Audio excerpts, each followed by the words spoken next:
Hello, friends. Well, today is Friday, and we'll be summing up the week. And, of course, the main news continues to be the corruption scandal currently rocking Ukraine.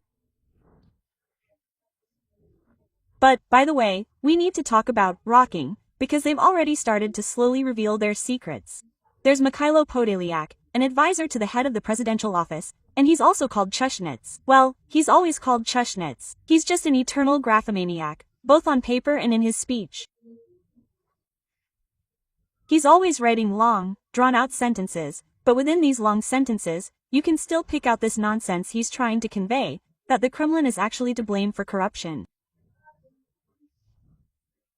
Yermak also revealed his secrets.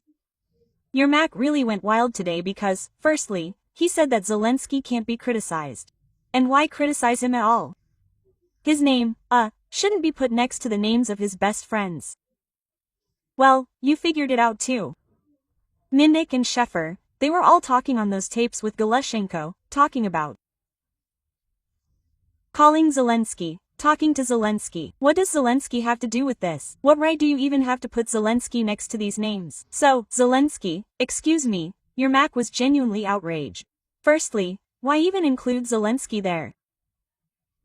He's the one who declared a fight against corruption, so how could he be involved in corruption? That's strange. And secondly, Yermak, in this flourishing, well, we know that this flourishing EU will soon accept this flourishing, has already been acknowledged for his progress in corruption and in the judicial system in general. How excellent Ukraine is, how independent is the judiciary. So, accordingly, Yermak agrees with this. Yermak knows that Ukraine is in perfect order, with independent courts. And he asked how it was even possible to publicize and disclose the details of those involved in these corruption schemes before the court's decision. Well, of course, that doesn't usually happen in Ukraine. I remembered today a situation when, during the trial, when Anatoly's trial was beginning or underway, they simply wrote about a Russian blogger on the court's website. How can you expect a decision from the Venezia court for treason if, during the trial, they're already labeling someone a pro-Russian blogger during the war with Russia, as they themselves say? How can you label someone like that, write such a phrase, and expect the court to render a fair decision? But apparently, Yermak believes that certain laws, certain rules apply only to them. Well, not to these commoners. That's understandable. So they started revealing their origins, thinking that the commoners would stink a little bit there in 3 days and then be forgotten. Zelensky has chosen several anti-crisis programs for himself because, firstly, he's getting out of the country. Yesterday it became known, that for some reason he'll be arriving in Greece on Sunday. Well, don't even ask him why, I don't know, to be honest. Today it became known that he's, also going on Monday after Greece. He'll be meeting with, someone else. Lucky guy Gilmar too. That's Emmanuel Macron. He's doing well in his country too. His ratings are off the charts. And so, accordingly, the two bosom buddies will meet, decide something, and Zelensky will probably make some powerful statements in Paris. So he thinks he can somehow get around this topic. This topic needs to be gotten around. Of course, I won't mention that Zelensky went to visit the children at the Zaporizhia boarding school to take photos with them. This is actually something from the 1990s. There are still some PR campaigns left over there. But, interrupting, actually, if we go back to the fact that he's going to interrupt this topic, there's plenty to interrupt. On the one hand, of course, because I'm there every day and watch the European press, and we see how the European press reacts to the corruption scandal. You can't ignore the fact that the European press is reacting with restraint. Well, they were trying, back when NABU was already in place, when they launched this whole thing about how they needed to push NABU in the summer, then we saw how they all went wild after the American press. They all suddenly realized, wow, what kind of Zelensky is this guy? It turns out he's not entirely democratic. It turns out there is corruption in the country. They saw all this back then, but now it's as if they haven't yet given the order to go all out, which is why they're reacting so reservedly. I especially like it, they even found something positive in this, like, well, there you go, they're fighting corruption in the country, because, well, they arrested him. Well, Zelensky, yes, his friends, but at the same time, we can't quite prove that Zelensky is even involved. And Politico, of course, wrote about this corruption scandal, and the German press is reacting.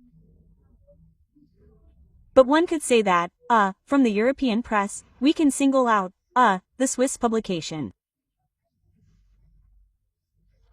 But since Switzerland isn't in the EU, perhaps it was the least likely to react to what's happening, and they said that Zelensky is running Ukraine like a family business. So, the rhetoric against Zelensky is pretty harsh. But the harshest rhetoric, where, of course, they don't mince words, is, the American press.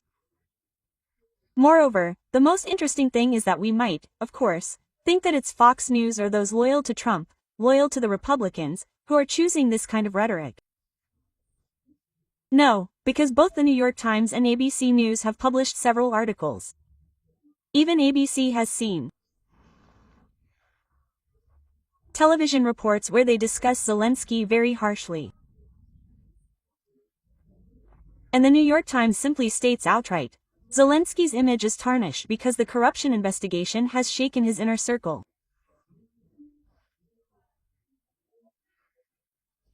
Then they continue to discuss the fact that, of course, he has been promising to fight corruption since 2019.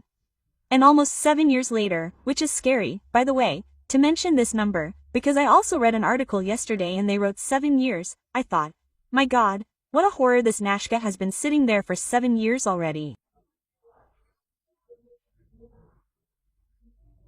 It's just like, well, an eternity, this scum has been sitting there and won't leave.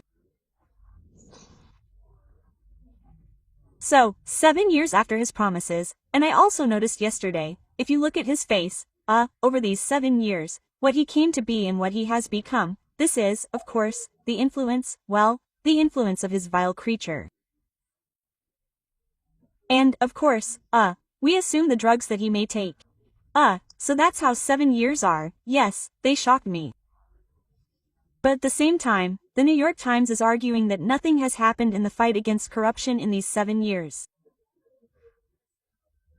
But what's more, it also turns out that Zelensky's inner circle and himself are involved and drawn into this corruption scandal.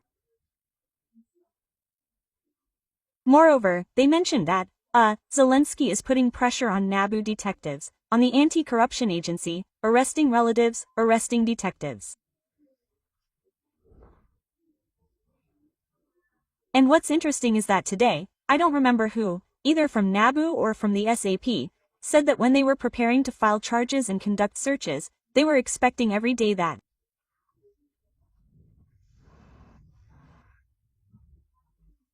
other law enforcement agencies under Zelensky's control would act preemptively and come and arrest the head of NABU or the head of the SAP. And, of course, well, what does Zelensky have to do with this at all? Well, what does Zelensky have to do with this?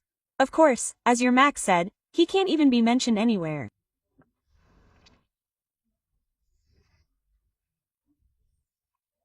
What's interesting about his friends is that, by the way, we discussed this yesterday, yes, he said, he shows what a fighter he is, and he imposes sanctions, but he continues this, when you find yourself detached from reality, and even more detached from reality in such a, you're in a state of your own greatness, and probably, the feeling that you're smarter than everyone else, and everyone around you is stupid.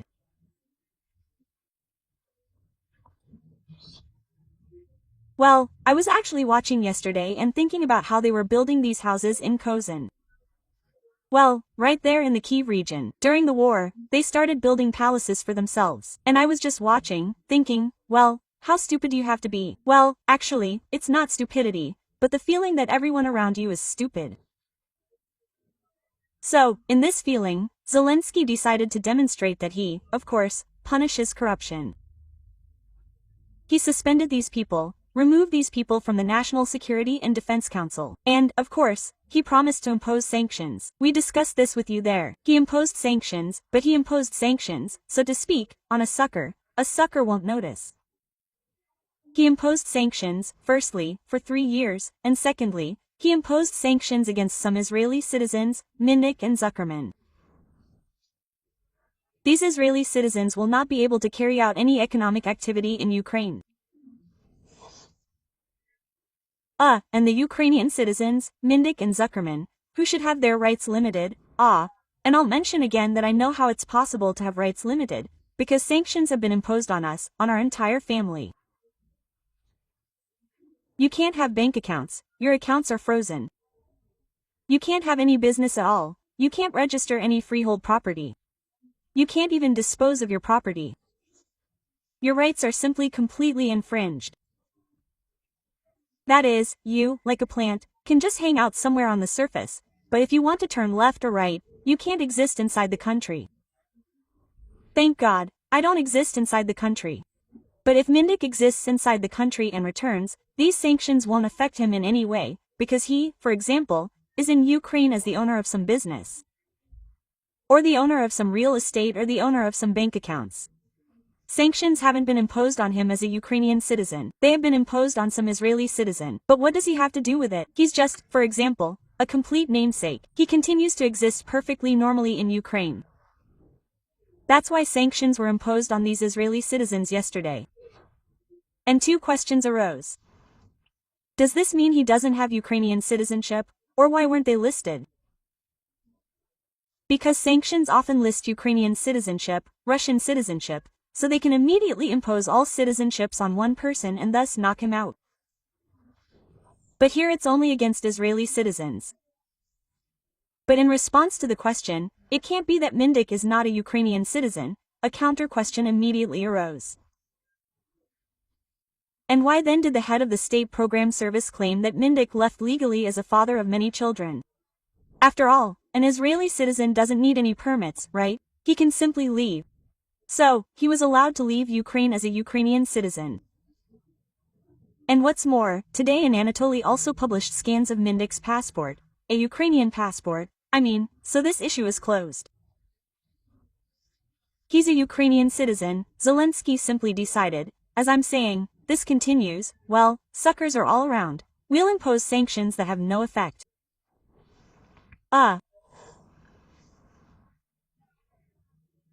As for the energy sector in general and the fact that this scandal is unfolding around the energy sector, it's interesting that not only was there one, they say, very powerful shelling of Kyiv today, then again it hit the heating power plant, all this again, this is all about electricity. Well, of course, all this also affects, I think, the people who are in Ukraine, who are now without power.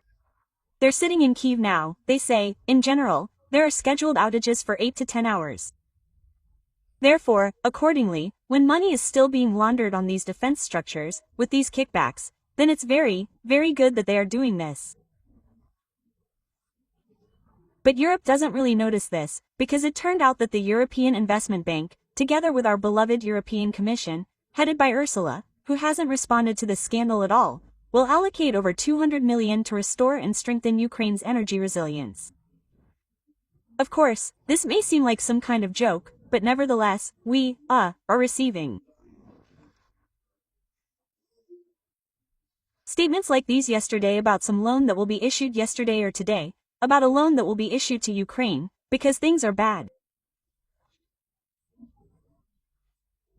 Nevertheless, voices are starting to break through, somehow. And yet, firstly, we received a comment from Orban, who said, well, that's it. Enough issuing loans there, practically calling them mafia, that how can we issue European money if it all goes to a mafia structure? The Italian lab also wrote that doubts are growing about how exactly the funds that will be allocated can be spent, and they continue to look for what to do with these frozen assets. Well, even if you unfreeze them, no. Unfreeze, if you send these frozen assets to Ukraine in a completely lawless manner, many will wonder, how will they be used? Therefore, accordingly, has this scandal affected Zelensky and is it currently affecting him? Yes, it has a great deal. Is Europe, led by its queen, trying to hush this up?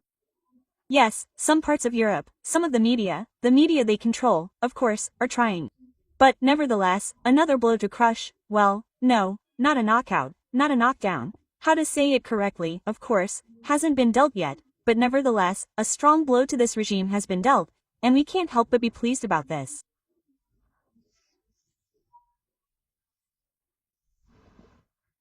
We also received a comment yesterday from Chancellor Merz, who also wants to join the company of political losers in the form of Macron and Zelensky, whose ratings are falling, and he saw that his party's rating is also falling, so something needs to be done.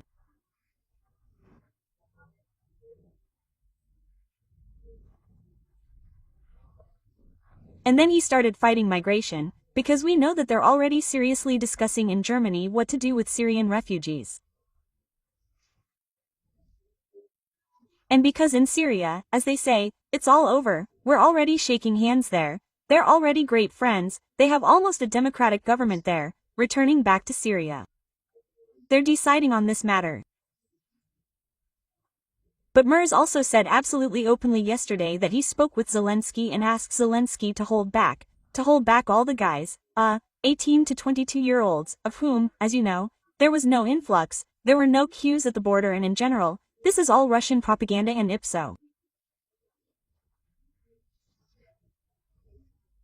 Therefore, accordingly, Merz didn't think so, and it turned out that the number of applications from young men who arrived, since the border opened, has increased significantly.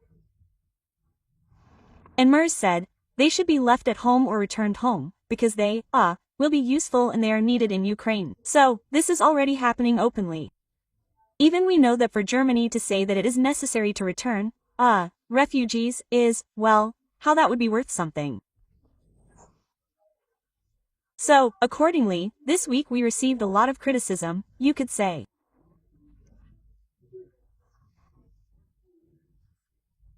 We received a blow to our image from this scumbag, who has become tiresome to hang on every lamppost, with her mug and magazines. And, of course, is this a good week for us? Yes, absolutely a good one. Should this continue, so that it doesn't, well, end, with the tapes being published, everything forgotten, and the investigation going to court? No, they need to keep talking, publishing, and that will only be good for us.